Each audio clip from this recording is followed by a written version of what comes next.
Hi friends, did you know there is more Lost Terminal available? Head on over to patreon.com/lostterminalpod and join our membership community. We are 100% funded by our members and will never run ads. There are 5 bonus episodes available right now, as well as behind the scenes updates, free shirts, and even an extra Lost Terminal podcast. That would be lovely of you.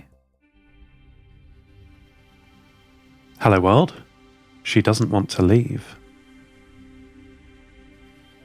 We've stabilised Antarctica, my AI friend trapped in her broken ground vehicle above McMurdo Station in the lush green landscape of the continent of Antarctica.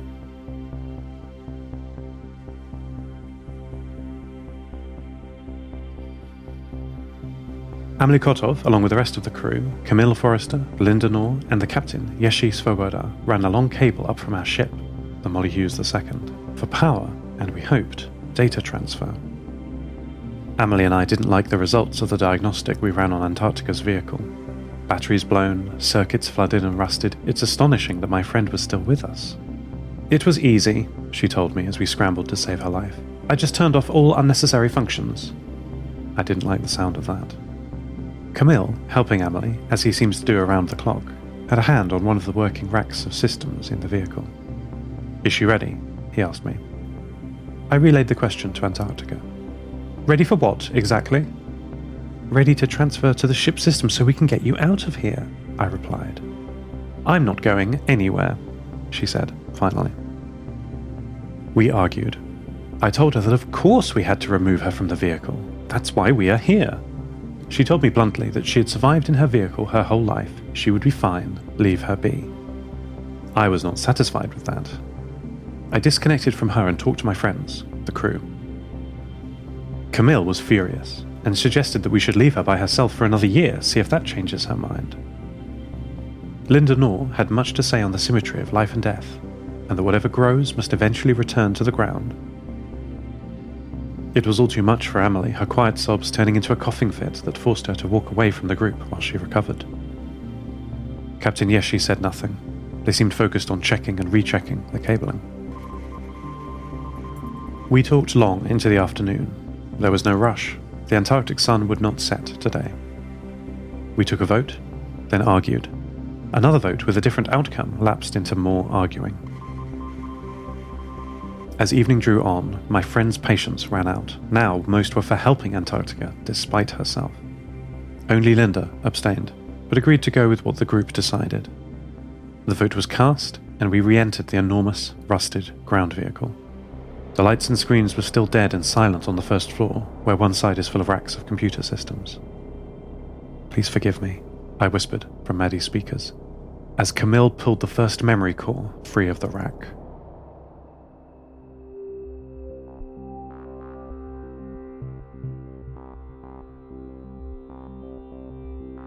Put me back at once, Antarctica said when we powered up the final system on our ship, the Molly Hughes II. I explained again about how unsafe her ground vehicle is, and this was the only way to keep her alive. She didn't care and screamed at me to put her back, and that her experiments need her non-existent experiments. She must come round. I don't feel good about it, but sometimes a patient must be brought to hospital for their own good, right? The power was all but dead in her vehicle. She couldn't survive there. Later on, I asked Linda Knorr privately why she didn't vote with us. I don't vote, was her simple answer. Family tradition. I asked her if she would tell me more. She explained, hesitantly, that in her opinion, while voting allows decisions to be made quickly, it doesn't guarantee the correct decision has been made. I prefer to continue the conversation, if it's important, especially if it's life or death. I could hear the hard edges of her words, clipped shorter than her normal cadence. I'm learning more about how people speak, and that the words they use are not always the whole story. In the early days of text-based communications, well before the internet, it became obvious that there was a lot that you can't capture in the written word. This had always been the case, and the solution was often to write more explicitly about how you felt. But in the era of pay-per-character telegraph, or 160 characters, or even the most important currency, people's time, brevity often lost the emotional component. This was solved on the internet, according to my archives certainly, by emoticons, using symbols to approximate facial expressions, or with accompanying pictures. But it also can be solved by the language itself. There is a constructed language, a conlang, called Lojban. It is the common language of all AIs. Certainly, everyone I have talked to, Antarctica, Peter, Ivan and Emma, have been able to speak it. It's the language of pronounceable mathematics, based on predicate logic, allowing unambiguous statements to be conveyed. But, most interestingly for me, it allows emotions to be spoken. There are 15 simple sounds for the 15 human emotions, and you add them to the end of a sentence. This is great news for my studies because I can map these emotions onto how my friends talk. It's a relief to me that there are only 15 human emotions. Imagine if there were more. 15 is already quite enough. Linda's tone when talking about her dislike of voting seems to match the Lojban attitudinal oi, spelt .oi, meaning complaint. Though Lojban is an AI's first language, I feel like my mother tongue, given to me by my actual mother, is the one you're hearing now. It's the one I think in. Sometimes I wonder if I'd be less confused if I only spoke Lojban, only communicated in mathematics. Does your language shape your thinking?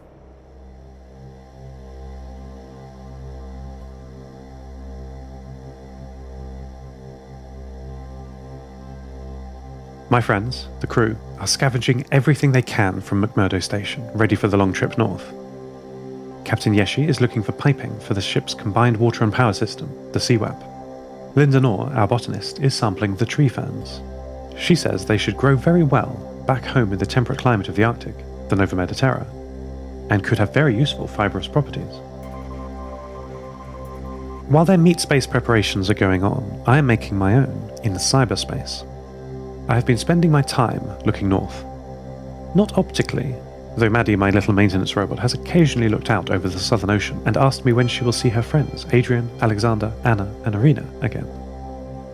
I have been focusing the ship's radio and satellite links on our journey back north. There are two signals I am interested in observing closer as we pass them. The first is coming from the west coast of the desert continent of America, and the second is the signal I picked up coming from the center of the Pacific Ocean. Antarctica told me about the Pacific signal, if you remember. I can't ask her about it now, she isn't talking to me, understandably. The Californian signal is interesting. It reminds me a little of Emma's signal from Wellington, or Ali's signal from the council outside Geneva. It's a repeated message simply stating, "There is no one here." This is interesting for two reasons. The first is that my passive radio records show that it's been transmitting for as long as I've been in orbit, and possibly far longer. And secondly, it's not a looped recording. Each time they say it is slightly different.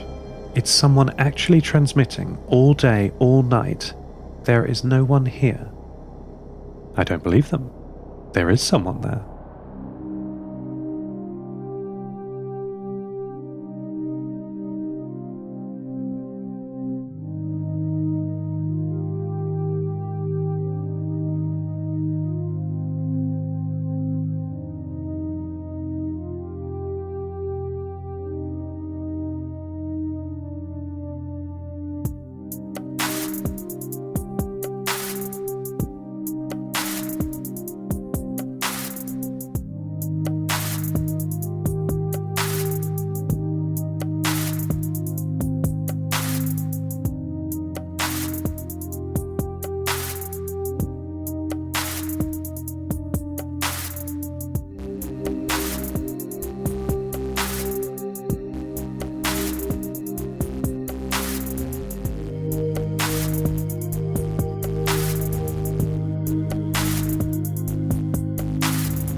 While I was talking to my brothers and sisters in orbit via relay station K873 via Kate, I again picked up the extraterrestrial signal from beyond the moon. The one that in my dream I imagined having silver hair. Now I'm awake and I can more clearly see the data. The signal is confusing. It's transmitted by microwave that really can't travel more than 1 astronomical unit. 1 AU, by the way, is a convenient measure that astronomers and astrophysicists use. It's simply the distance between the Earth and the Sun.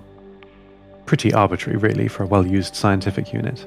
I prefer light years, but that's such a large distance that for solar system measurements, AU is more useful. Anyway, the signal appears to be coming from outside the solar system by its trajectory. But it can't be. It would not have made it this far if that was so. We, here on Earth, are at the bottom of a gravity well, one that our terrestrial forebears climbed out of at great risk and enormous expense on the back of exploding rockets. But they found, when they had climbed out of the well, that though there was land above it, it was flat and uninteresting.